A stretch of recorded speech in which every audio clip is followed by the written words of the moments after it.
Well, good morning, good afternoon, and good evening, wherever you're listening around the world. A very warm welcome from London in the UK.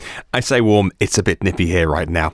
Here's today's news in sustainable transport and electric cars. My name is Martin Lee, and this is your EV News Daily for Wednesday, 7th of February 2018. Well, we'll start in North America, and news from Volkswagen look like they're ramping up their EV push. This coming via Automotive News. Now, you may know that the Volkswagen, the VW electric cars we're going to see are going to be based on one platform, which is the way that major automakers save costs, the MEB. Global Electric Vehicle Architecture. If you want to know the specific name of what they've called it, there's going to be 3 or 4 VW models out in 2020 will be the first one based on this. Then within the next couple of years, more models will be released by VW and they'll be made in North America. But whereabouts? Well, the brand CEO, Herbert Diess, mentioned recently about a Tennessee location for their first choice for making EVs in North America. And now, according to Automotive News, job ads are already being posted for their Chattanooga plant. Now, that is the home of 3,000 employees, 3,500 workers actually, working 2 shifts making VWs there already. So, of course, the cost-effective thing seems to be to add more people to that plant and gradually make that transition from making internal combustion engine cars to EVs in the same plant rather than starting again from scratch. Now, at the moment, many of the batteries and cells required for EVs, unless they're made by Tesla, are made in Asia, and Europe are looking to change that with their own investment in batteries. And in Sweden, they plan to invest £18 million into Northvolt. Now, Northvolt is the company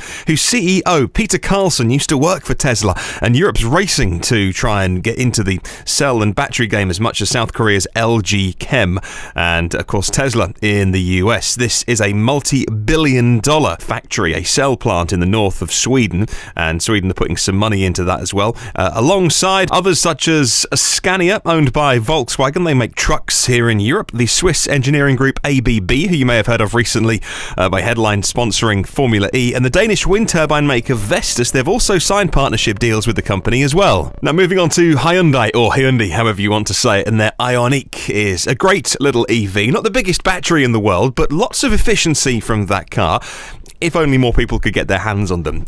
Demand outstripping supply at the moment. However, there could be another Hyundai, however you want to say it, added to the range soon. Photographers in Canada on a snowy lake bed took some pictures of a very heavy camouflaged Elantra, which travelled past them in complete silence. And there's a few cues that this could be another EV from Hyundai coming. The wheels were spotted on the car using the same ones the Ioniq uses, and also no exhaust tips, no tailpipe on this car as well. Plus, of course, the fact that it drove past in complete silence. Could be a pure electric. It could be something Hyundai are developing with a plug-in hybrid drivetrain. But very exciting that they're definitely doing some cold weather testing for something. It looks like an Elantra, which the minute they put an internal combustion engine in, but again was very heavily camouflaged, and they were definitely trying to hide something. Well, here in the UK and generally in Europe, good news if you drive an electric car and pretty bad news if you don't. Diesel and petrol prices are back on the increase. Diesel going up to around £1.25 per litre, and petrol going up to around, or unleaded as we call it, about £1.22 per litre here in the UK. Price of diesel's gone up 5 pence a litre recently, rising around from around £1.20 in October, and that's a significant increase if you do some big fleet miles, or maybe you drive for business and for work as well. You know, the solution could be driving an electric car because it's a lot cheaper. And some new studies coming out today, which I've just kind of skim-read the headlines, but we'll report on more tomorrow to do with the total cost of ownership of EVs. That's looking really interesting. Well, some news from the regulators to do with electric cars and internal combustion engines and how quick that transition might happen, to do with the laws that are being put in place to try and stop Dieselgate ever happening again. Now, this is a question that we've heard asked occasionally. Why in North America was there a huge financial settlement and criminal proceedings as well, and in Europe all that VW had to do was take the cars back and make them good, so to speak, and update the software? And I had that because we own a Volkswagen, and that had to go back to the dealer to be fixed.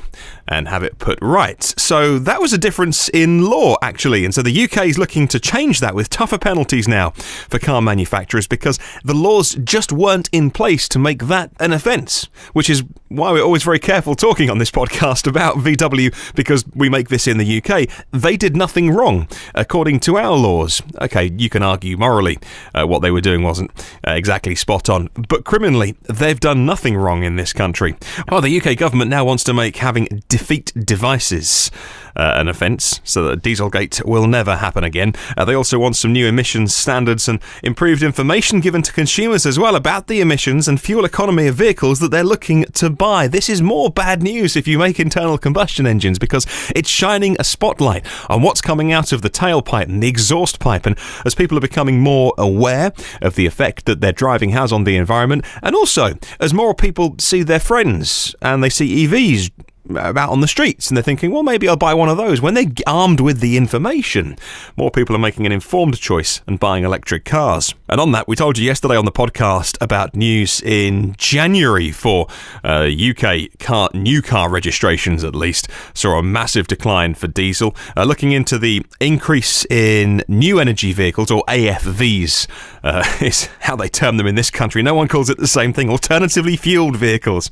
It was actually in quite a lot in the favour of plug-in hybrids here in the UK. Pure EVs saw a bit of a fall in January. Maybe that's people waiting to buy the new Nissan Leaf. That went down a little bit, but that was offset by a huge 61% increase in plug-in hybrid electric vehicles, at least here in the UK. And our final story today is all about grid storage. We seem to be talking about this most days at the moment. Yesterday we mentioned about this huge project in Australia of a connected grid of 50,000 homes with battery storage all connected up to the grid.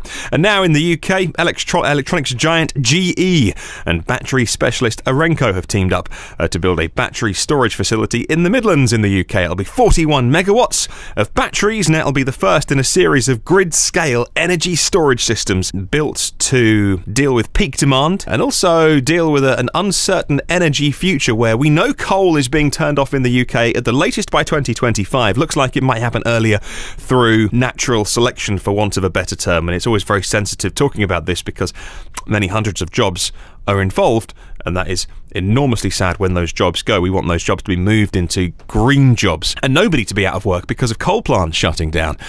But that looks like it may be happening even quicker with the capacity auctions that we have here in the UK, where energy companies bid for what price they will get paid from the national grid over the coming years. As that price drops thanks to renewables and coal becomes economically non-viable. The focus is on ensuring that the lights don't go out, that old cliche, and battery storage looks like it's filling that gap. Well, a big week with Tesla earnings to talk about very soon. Thank you for listening today. I hope you've enjoyed it. We'd love to spread the word about electric cars, so please do share this with at least one person who might be interested. Just a reminder, listen to all of our previous podcasts on iTunes, and whilst you're there, why not subscribe for free, and then you can get them automatically. It would really mean a lot if you could take just 2 minutes to leave a quick review on iTunes. It's how they work to spread the word to a wider audience about each podcast. And if you do rate and review, we can spread the word about electric cars a bit quicker. Come and say hi on Twitter @EV News Daily. Have a wonderful day, and I'll see you tomorrow.